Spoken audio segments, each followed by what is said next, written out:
উদ্বোধনের আগেই ভেঙে গেছে কুয়াকাটা সৈকত সংলগ্ন সড়ক। সাগরের অস্বাভাবিক জোয়ারে লন্ডভন্ড হয়ে গেছে প্রায় ৫ কোটি টাকা ব্যয়ে নির্মিত ১৩০০ মিটার সড়কে ১/৩ ঠিকাদারদের বিরুদ্ধে নিম্নমানের কাজের অভিযোগ প্রমাণিত হলে ব্যবস্থা নেওয়ার আশ্বাস দিয়েছে উপজেলা প্রশাসন। পটুয়াখালী থেকে জাহিদ রিপনের রিপোর্ট, জানাচ্ছেন মিজান শাহজাহান। সৈকতে পর্যটকদের চলাচলের সুবিধায় হোটেল সিবিউ থেকে জাতীয় উদ্যান ঝাউবন পর্যন্ত ১৩০০ মিটার রাস্তা নির্মাণের উদ্যোগ নেয় কুয়াকাটা পৌরসভা। ৪ কোটি ৭৫ লাখ টাকা ব্যয়ে এ প্রকল্পের নির্মাণ কাজ পায় তৎকালীন মেয়র আনোয়ার হাওলাদারের ঘনিষ্ঠ ৩ সহযোগী। এরই মধ্যে প্রকল্পের বিপরীতে ১.৫ কোটি টাকার বিল উত্তোলন করেছে নির্মাতা ৩ প্রতিষ্ঠান।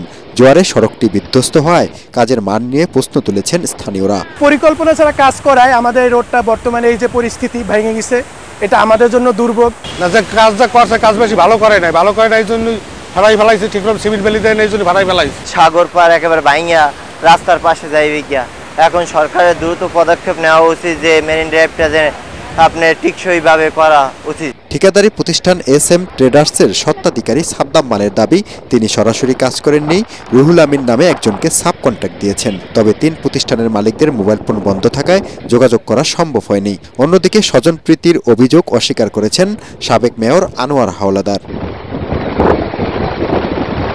প্রমাণ পেলে ঠিকাদারি প্রতিষ্ঠানের বিরুদ্ধে ব্যবস্থা নেওয়া হবে বলে জানিয়েছেন উপজেলা নির্বাহী কর্মকর্তা। আমরা যখনই দেখছি যে কাজ খারাপ হচ্ছে, ওর পর থেকে টাকা দিই নেই। নিম্নমানের কমিটির জন্য আমরা নিম্ন কাজের জন্য একটা কমিটি গঠন করছি, কাজের মান ইত্যাদি দেখে তারা সুপারিশ করবে, এরপরে আমরা ওই অনুযায়ী ব্যবস্থা। দায়ীদের বিরুদ্ধে দৃষ্টান্তমূলক শাস্তির দাবি জানিয়ে সড়কটি পুনর্নির্মাণের তাগিদ এলাকাবাসীর।